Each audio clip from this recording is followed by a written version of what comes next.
Halo guys, jumpa lagi. Hari ini kita mau bahas tentang beberapa pertanyaan sulit di PPS ya, PPS 2022. Ada beberapa pertanyaan yang secara konsisten terus-menerus dipertanyakan oleh banyak orang kepada gua gitu ya. Setiap hari berulang-ulang terus dan gua harus memberikan jawaban yang berulang-ulang gitu ya. Ada yang mudah dijawab, ada yang sulit dijawab. Dan hari ini juga kita akan menjawab satu hal penting. Oke, seperti biasa gue perlu disclaimer dulu guys, bahwa disclaimer dulu ya, bahwa semua yang gue sampaikan di video ini maupun di video semua pajak smart ini adalah pendapat pribadi gue 100%. Oke, ini semua bukanlah kajian akademis. Ini semua tidak dapat dibuktikan kebenarannya karena ini 100% bersifat subjektif saja gitu. Walaupun gue seorang konsultan pajak yang resmi, tetapi video ini bukanlah video saran profesional konsultan pajak gitu guys. Ini hanyalah istilahnya ngobrol-ngobrol warung kopi aja sesama teman gitu guys ya. Anda semua, teman-teman semua tidak bisa dan tidak boleh menjadikan video gue ini sebagai pedoman bagi Anda untuk melaksanakan kewajiban perpajakan Anda gitu. Kalau teman-teman mau tahu lebih banyak tentang perpajakan atau detailnya, boleh langsung konsultasi dengan konsultan pajak Anda masing-masing ya, atau ke AR Anda ya, karena AR adalah orang yang dibayar sangat mahal oleh negara pakai uang pajak Anda untuk mengedukasi Anda dengan baik dan benar. Gitu guys. Atau boleh ke kring pajak 1.500.200 atau ke kring PPS 1.500.008 gitu guys. Oke. Hari ini gue mau bahas dan terakhir kali lah ya, terakhir kali gue mau bahas mengenai harta 2015 tetapi orang ini belum ikut TA 2015. Oke, paham ya teman-teman? Dia tidak ikut TA 2015 tapi punya harta 2015 ke bawah. Mungkin teman-teman ada yang diantara seperti itu ya. Gua udah muak dengan kasus ini gitu loh. Pertanyaan ini terus-menerus diulang dan gua udah muak dengan perdebatan yang tiada akhir. Dimanapun gua berdebat tentang hal ini, nggak ketemu solusinya. Gitu. Nggak ketemu solusinya. Dan dari DJP yang paling sedihnya adalah DJP tidak memberikan kepastian tentang kasus ini. Ini cilaka gitu ya. Jadi akhirnya gue sampai baca kembali undang-undang gitu loh. Gue baca kembali undang-undang nomor 11 tahun 2016 tentang pengampunan pajak. Gue baca tuh detailnya. PMK 165 tentang pas final tahun 2017. Gue baca lagi gitu. Akhirnya gue membuat kesimpulan akhir. Dan hari ini gue mau sampaikan kesimpulan akhir itu gitu. Oke, kita sampai kepada dua pendapat. Oke, ada dua pendapat besar mengenai bagaimana harta 2015 tetapi orang yang belum ikut TA 2015. Oke, dua pendapatnya. Pendapat pertama mengatakan ini adalah objek pajak dan perlu dilaporkan. Oke, pendapat kedua mengatakan ini sudah bukan objek pajak, tinggal masukkan di SPT 2021 saja dan tidak kena pajak. Gitu. Oke, mari gue bahas satu persatu guys. Pendapat pertama mengatakan bahwa orang yang tidak ikut TA 15 dan dia ada harta di bawah 2015, ini adalah objek pajak dan perlu dilapor. Oke, dilapor kemana? Bisa ke PPS skema 1, bisa ke PPS skema 2, bisa ke pas final. Gitu.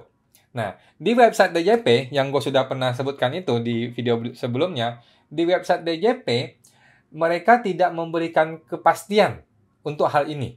Ya, dikatakan di sana kan ada pertanyaan tuh, ada orang bertanya mengenai itu kan. Dijawabnya seperti ini.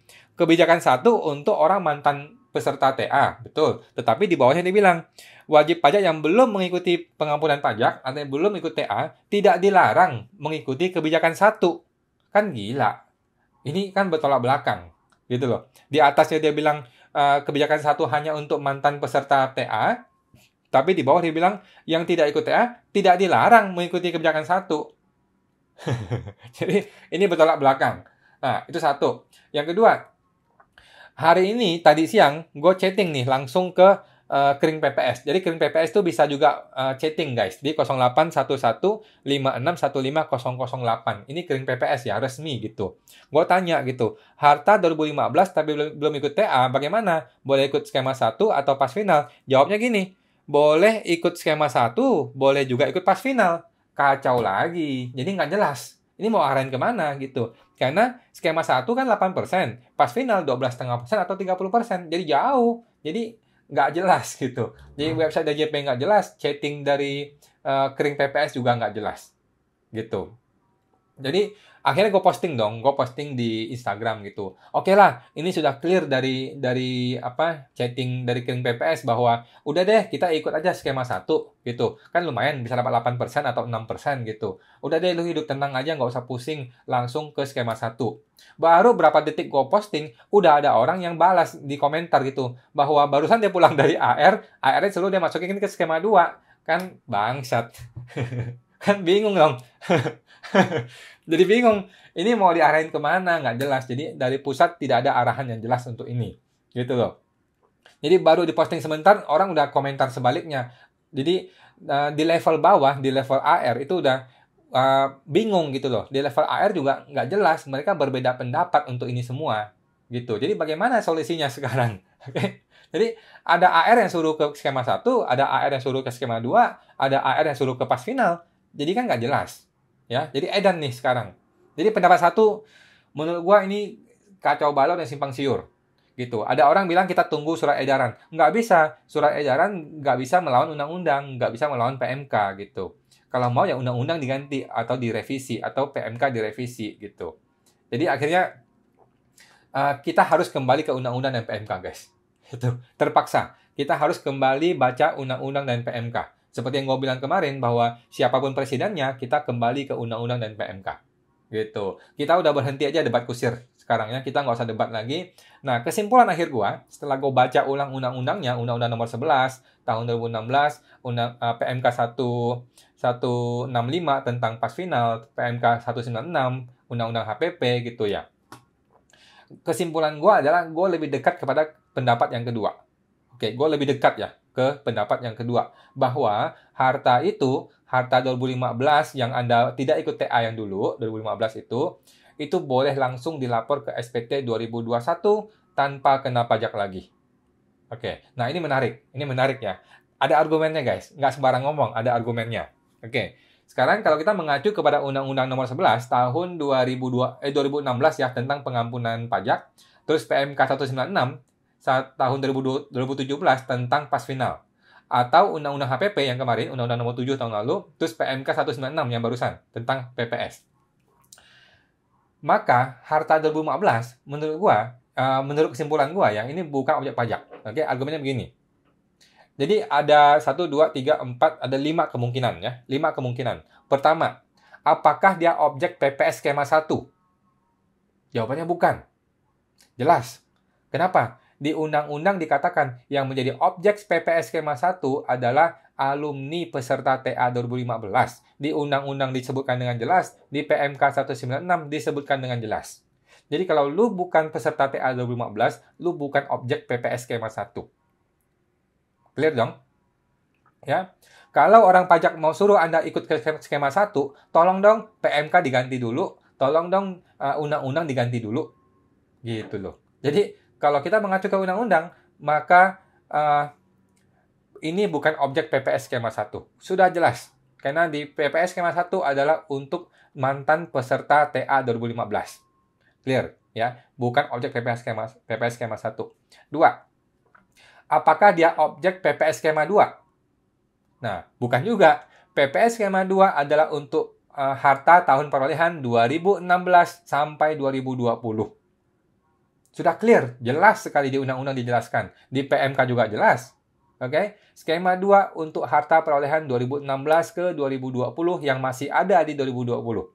Bukan untuk yang perolehan 2015. Jadi kalau ada punya tanah, punya properti yang beli 2015, 14, 13, dan sebelumnya, ini bukan objek PPS skema 2. Gitu. Oke, udah clear ya teman-teman? Bukan objek PPS skema 1, bukan objek PPS skema 2. Ketiga, apakah dia objek yang denda 200%? Bukan juga. Yang denda 200% adalah orang yang sudah ikut TA 2015, tetapi masih ada yang tidak dia laporkan, masih dia sembunyikan. Gitu. Peserta TA ya. Peserta TA 2015, dia masih menyembunyikan harta, terus ketahuan, dendanya 200%. Itu kalau peserta TA. Gitu. Oke? Paham ya teman-teman? Oke? Bukan. Jadi, bukan objek yang 200%, yang denda 200%. Oke. Yang keempat, apakah dia objek pas final? Nah, pas final itu di PMK 165 tahun 2017, bukan juga guys. Bukan juga. Oke. Kenapa? Karena pertama, pas final itu menjelaskan Undang-Undang Nomor 11. Pas final itu hanya meneruskan pelaksanaan dari Undang-Undang Pengampunan Pajak. Oke? Kenapa dia tidak masuk pas final dari Undang-Undang Pengampunan Pajak? Karena dia sudah melewati batas waktu 3 tahun masa TA. Gitu. Jadi Undang-Undang TA ngomongnya begini. Kalau lu nggak ikut TA, terus ada harta yang lu sembunyikan dan ketahuan, maka harta ketahuan itu dianggap penghasilan. Tetapi maksimal 3 tahun.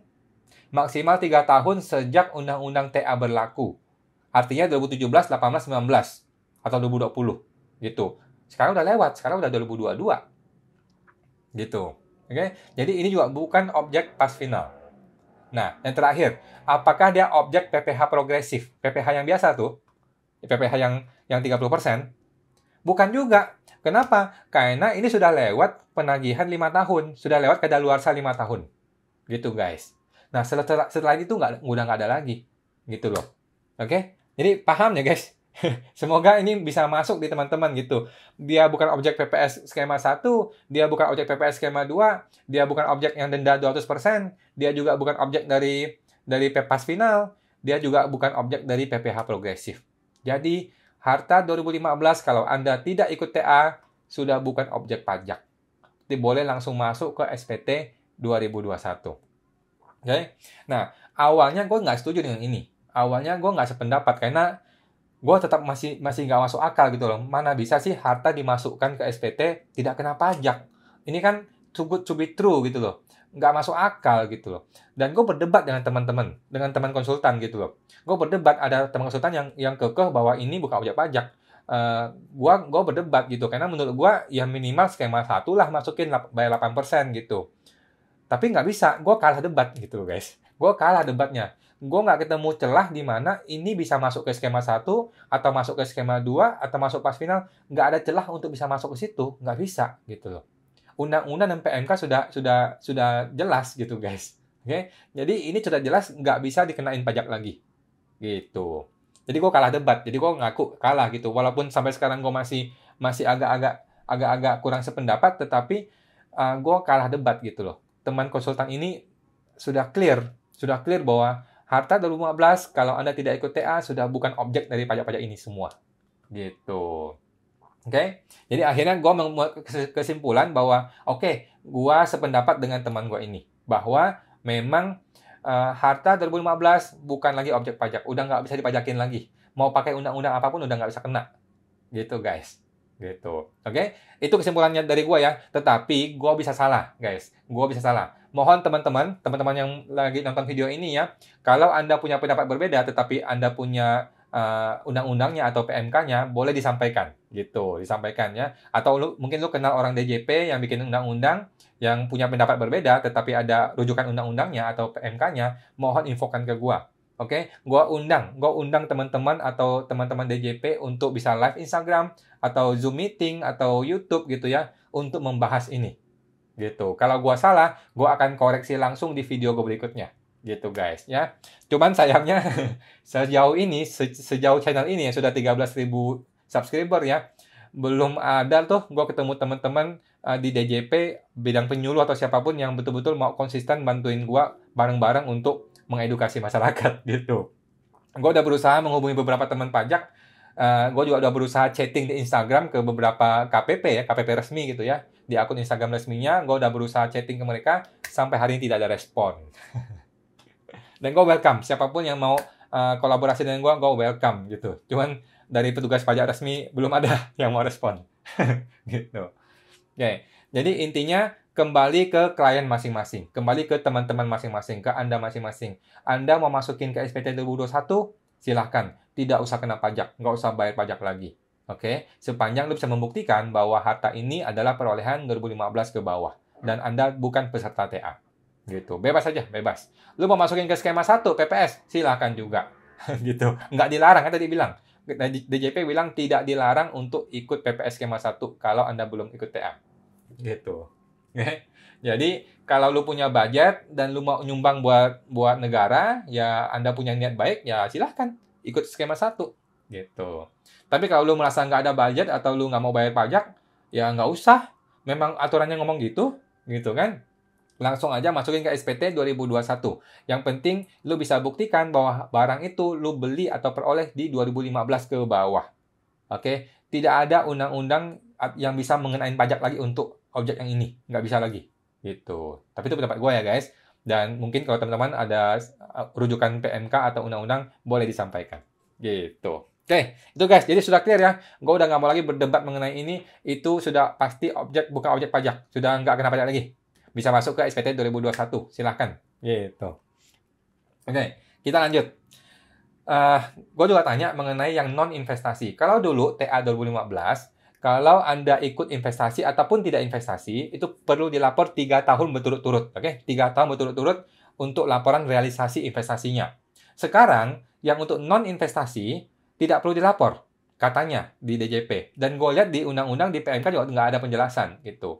Jadi, kalau Anda investasi, Anda harus tahan 5 tahun dong. Itu ada laporan realisasi namanya, 5 tahun. 5 tahun berturut-turut, gitu. Laporan realisasi SBN Anda. Tetapi, yang non-investasi, kayaknya nggak ada. Nggak ada aturan untuk Anda melaporkan 5 tahun berturut-turut. Oke, jadi nggak usah. Gitu. Tapi ya masih mungkin berubah ya, guys. Masih mungkin berubah ya. Karena laporan PPS itu kan tidak boleh keluar dari NKRI. Nah, bagaimana membuktikan supaya nggak keluar NKRI? Adalah dengan laporan realisasi 5 tahun berturut-turut. Gitu. Tetapi kalau nggak usah lapor, bagaimana bisa tahu ini barang nggak dikirim ke luar negeri? Gitu. Ini pusing juga ya. Gitu. Oke. Kemudian, harta PPS ya, kembali lagi buat kita tekankan berkali-kali sampai hari ini, setiap hari masih banyak orang berdebat dengan gua. Bahwa harta PPS itu masuk ke SPT 2022, guys. Bukan 2021, bukan ya. Harta PPS masuk ke SPT 2022. Itu tegas dinyatakan di dalam PMK maupun di undang-undang. Gitu. Oke, bukan di SPT 2021. Nanti dimasukin ke SPT 2022 sebagai harta perolehan 2022. Oke.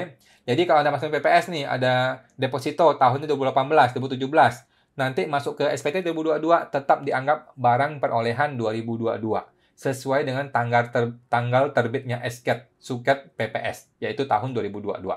Gitu guys. Oke. Nah, PPS ini apapun yang terjadi di tahun 2021 terhadap barang PPS ini tetap tidak dilapor di SPT 21, tetap dibuang ke SPT 22. Sudah clear gitu guys ya. Masih banyak orang bertanya, gue punya rekening, lapor di PPS, kemudian rekening ini berubah jadi tanah, rumah, dan deposito di 2021. Apakah perlu lapor ke SPT 21? Jawabannya enggak. Jawabannya langsung dilapor di SPT 2022. Gitu guys. Oke. Masih banyak orang bertanya, perlu SPT 2021 dulu atau PPS dahulu? Atau PPS dulu, SPT belakangan? Jawabannya bebas guys ya. SPT 2021 dan PPS tidak saling bersinggungan, tidak saling berlawanan. Ini dua barang yang berbeda, dua laporan yang berbeda, tidak saling mendahului. Bebas saja. Mau PPS dulu boleh, mau SPT 21 boleh. Karena dua hal ini tidak saling bertentangan, dua-duanya akan dilapor di SPT 2022 nanti. Gitu guys. Nah, buat teman-teman yang ada melakukan pengalihan harta bersih dari luar negeri ke dalam negeri, kan ada formulir pernyataan mengalihkan harta bersih. Sampai hari ini gue nggak ketemu formulir ada di mana, gitu. Di PMK nggak ada. Terus ada pernyataan menginvestasikan. Kalau lu pilih investasi, maka lu harus bikin pernyataan menginvestasikan harta bersih. Sampai sekarang gue nggak ketemu di mana formulirnya, bentuknya seperti apa. Di PMK nggak ada. Kemudian ada juga syarat mencabut pernyataan kalau Anda sedang melakukan untuk pencabutan sidang gitu. Anda sidang atau penyidikan gitu, Anda berusaha memohon permohonan apapun harus dicabut dong. Ada pernyataan mencabut surat-surat itu. Formulirnya di mana juga nggak ada. Jadi tidak tahu nih formulir seperti apa bentuknya. Gitu. Apakah nanti waktu di sistem e-form langsung otomatis keluar, nggak tahu juga.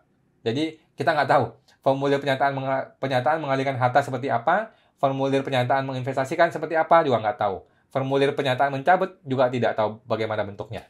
Gitu. Oke. Dan kembali lagi, rumah di bawah 1985 nggak usah bayar pajak. Memang itu tidak kena pajak ya. Langsung masuk ke SPT 2021 saja. Gitu. Oke. Nah, ini pendapat pribadi gue ya guys. Yang namanya uang tunai USD lah, Malaysia lah, uang tunai rupiah lah, emas batangan lah, emas apalah, diamond lah, barang dagang lah, piutang lah, semua barang-barang ini yang sulit dibuktikan, nggak bisa dibuktikan barangnya, mendingan masuk ke uang tunai saja. Gitu. Lu nilai aja berapa nilai tunainya, lu lapor sebagai uang tunai. Beres. Gitu. Daripada lu masih hitung dulu emas 30 gram. Dulu berapa ya harganya ya? Aduh repot. USD $5.670. Dulu berapa ya kursnya? Repot guys, repot. Mending langsung dirupiahkan saja. Apalagi piutang. Gue punya piutang ke pedagang, si supplier A, supplier B, customer A, customer B, customer C. Repot. Lu mesti tuliskan NPWP mereka berapa, NIK-nya berapa, repot. Ya, yang sifatnya tidak ada di sistem perbankan, yang sifatnya itu sulit dibuktikan, udah lu gabungin nilai tunainya berapa, udah itu lapor ke PPS. Ya, pendapat pribadi gua, guys ya. Mohon maaf ya, ini bukan saran profesional ya. Ini gua bikin begini untuk memudahkan kita karena ini barang-barang yang sulit dibuktikan, susah dihitung, repot hitungnya gitu, mending ditunaikan saja. Gitu. Nah, by the way, uang tunai itu punya kode sendiri ya guys, yaitu 011. Uang tunai ya, itu berbeda dengan yang namanya setara kas lainnya, bukan ya. Setara kas lain itu kayak mungkin asuransi bisa masuk. Dia setara kas tapi lainnya. Bukan uang tunai, bukan tak rekening, bukan juga deposito gitu ya. Gitu. Jadi masih banyak orang salah berpikir, uang tunai dilaporkan ke setara kas lainnya. Salah. Rekening dilaporkan ke setara kas lainnya. Salah juga. Jadi uang tunai punya kode sendiri, 011. Rekening kode sendiri, 012. Gitu guys. Jadi yang tidak ada di kode itu dan itu setara kas, barulah lu boleh masukkan ke kode setara kas. Gitu ya. Yang sudah jelas kodenya, gunakanlah kode itu. Gitu. Oke. Nah, ada lagi orang bertanya, perabotan rumah tangga perlu masuk nggak ya? Handphone gua masuk nggak ya? Kulkas gua masuk nggak ya? Aduh guys, nggak usah. Ya, nggak usah. Jadi, semua perabotan rumah yang kalau lu jual juga nggak bernilai gitu ya, nggak usah dimasukin. Nggak usah. Nggak perlu ya. Nggak perlu. Oke. Terus ada lagi yang bertanya nih, harta baca dulu ya, apa ini? Oh, ada orang beli mobil lah, properti lah, apapun gitu ya.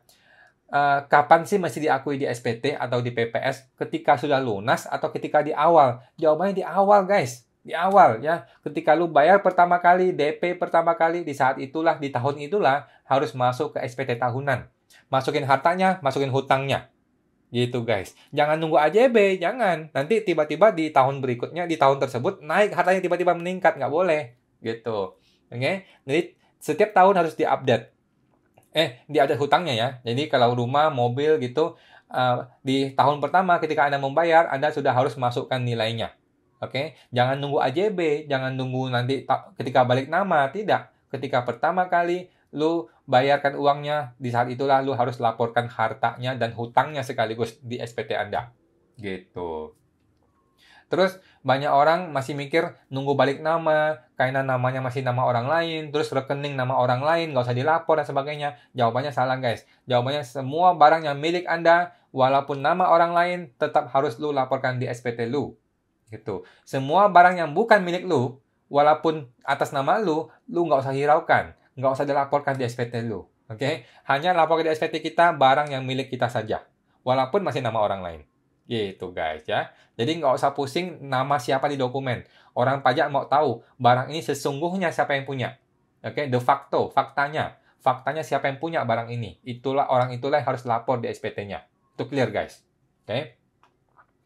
Terus buat teman-teman yang sudah merasa penghasilannya sudah dipotong pajak dengan baik, terutama Anda karyawan swasta yang sudah dipotong gaji setiap tahun dengan baik dan benar gitu ya, lu nggak usah ikut PPS. Clear ya itu guys ya, nggak usah ikut PPS. Karena semua penghasilan Anda sudah dikenai pajak dengan normal gitu. Oke? Jadi pajak itu atas penghasilan, bukan atas harta gitu. Nah, pajak atas harta di PPS ini itu dikarenakan banyak orang yang penghasilannya nggak dilaporkan di pajak. Makanya sekarang dikenain pajak atas harta di PPS. Tapi bagi Anda yang sudah penghasilannya dipotong pajak dengan baik, nggak usah. Anda boleh pembetulan SPT. Kalau ada yang lupa dilaporkan di SPT. Gitu. Oke? Jadi poinnya adalah penghasilan yang belum dilaporkan. Bukan harta ya. Jadi kalau penghasilan Anda belum laporkan, Anda boleh ikut PPS. Karena ribet nanti kalau balikin ke penghasilan. Tetapi kalau Anda sudah penghasilannya dilapor dengan baik, dibayar dengan baik oleh kantor, maka nggak usah lagi ikut PPS. Gitu. Nah, bagi Anda yang belum lapor SPT beberapa tahun, contoh nih, lu belum lapor 2020, 19, 18, 17, terakhir lu lapor 2016, gitu. Kan bolong tuh. Atau Anda yang baru NPWP dibikin tahun ini, atau tahun lalu, baru bikin NPWP, belum pernah lapor SPT. Bagaimana? Caranya adalah lapor SPT 2020, kemudian ikut PPS. Udah, gitu aja. Nggak usah lapor SPT 19, nggak usah lapor SPT 18, 17, nggak usah. Lapor SPT 2020. Isinya apa? Isinya adalah penghasilan di tahun 2020 ditambah dengan harta dari SPT yang terakhir yang lu lapor, yang sebelumnya. Bisa 2016, bisa 2015, 17, dan sebagainya. Harta itu ditambah dengan penghasilan di 2020. Gitu. Kalau Anda NPWP baru, cukup lapor penghasilan di 2020 dan harta yang dihasilkan dari penghasilan 2020 tersebut. Gitu guys. Clear ya? Semoga membantu. Nah, ada lagi orang yang ngomong begini, rekening di Desember 2020 nilai 100. Sekarang uangnya udah habis. Gimana? Nah, jawabannya adalah tetap lapor senilai 100 itu di PPS. Kenapa? Karena PPS hanya melihat kondisi 31 Desember 2020. Gitu. Di hari itu barangnya ada atau enggak? Kalau barangnya ada, laporkan di PPS. Nggak peduli nih sekarang barangnya sudah habis kah, atau naik kah, atau turun kah, nggak peduli. Dulu ketika 31 Desember 2020 barangnya ada atau enggak? Kalau ada, laporkan. Kalau Anda belum lapor di SPT. Gitu. Begitu juga sebaliknya. Kalau dulu nih 2018 ada rekening nilai 100. Di Desember 2020 tinggal 10. Bagaimana? Ya Anda lapor 10. Karena di undang-undang bilang yang hanya tersisa di Desember yang Anda laporkan. Gitu guys. Jadi yang dilaporkan di PPS adalah saldo akhir 31 Desember 2020. Dia nggak mau lihat yang lain. Nggak mau lihat yang dulu, nggak mau lihat yang sekarang. Dia mau lihat tanggal 31 Desember 2020. Itulah yang akan dikonfirmasi ke bank nanti oleh orang pajak. Gitu. Jadi fair guys. Jadi fair. Nggak usah pusing yang dulu, nggak usah pusing yang berikutnya. Cukup lihat ke Desember 2020. Nah. Dan kembali lagi, pembetulan dan PPS tidak bisa dilakukan berbarengan. Anda mau pilih pembetulan, tidak PPS, atau ikut PPS, tidak pembetulan. Hanya itu pilihannya. Nggak boleh lu pembetulan sekaligus PPS. Nggak boleh. Gitu ya. Nah, tapi bukan berarti Anda nggak boleh pembetulan. Bukan. Anda tetap boleh pembetulan. Cuman nggak ikut PPS kalau Anda mau pembetulan. Gitu. Kalau lu pembetulan dan ikut PPS, maka PPS tidak mengakui pembetulan Anda. Gitu. Tetapi kalau lu tidak ikut PPS, ya lu bebas aja. Lu boleh saja melakukan pembetulan seperti biasa. Begitu guys. Ya, PPS tidak melarang orang pembetulan. PPS cuma bilang, kalau lu mau ikut PPS, maka nggak usah pembetulan. Gitu. Tapi kalau lu nggak ikut PPS, ya bebas mau pembetulan, silahkan saja. Gitu guys. Oke, itu ya hari ini ya. Semoga membantu teman-teman. Sampai jumpa lagi.